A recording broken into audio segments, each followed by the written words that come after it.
আসন্ন নির্বাচনে ভোট কারচুপির কোনো ধরনের শঙ্কা নেই, তবে কোথাও কোনো কারচুপির সংবাদ পাওয়া গেলে সাথে সাথে ব্যবস্থা গ্রহণ করা হবে মন্তব্য করেছেন স্বরাষ্ট্র উপদেষ্টা মোহাম্মদ জাহাঙ্গীর আলম চৌধুরী। দুপুরে রংপুর সফরে এসে বিভাগীয় কমিশনার কার্যালয়ের সম্মেলন কক্ষে সর্বস্তরের আইন শৃঙ্খলা বাহিনীর কর্মকর্তাদের সঙ্গে মতবিনিময় শেষে সাংবাদিকদের এসব বলেন তিনি। নির্বাচন অবাধ ও সুষ্ঠু করতে বর্ডার এলাকায় প্রচুর সংখ্যক বিজিবি মোতায়েনের কথা উল্লেখ করে তিনি নিশ্চিত করেন এবারে নির্বাচন শান্তিপূর্ণ পরিবেশে অনুষ্ঠিত হবে। ভোট কারচুপির কোনো ধরনের শঙ্কা নাই। আপনারা হেল্প করবেন, কোথাও যদি কোনো রকম কারচুপি হয় সাথে সাথে জানাবেন, আমরা সাথে সাথে অ্যাকশন নেব।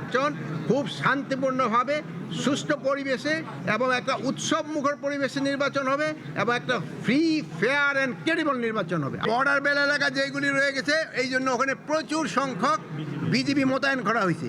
আপনারা জানেন 8 কিলোমিটারের ভিতরে সাধারণত সেনাবাহিনী যায় না।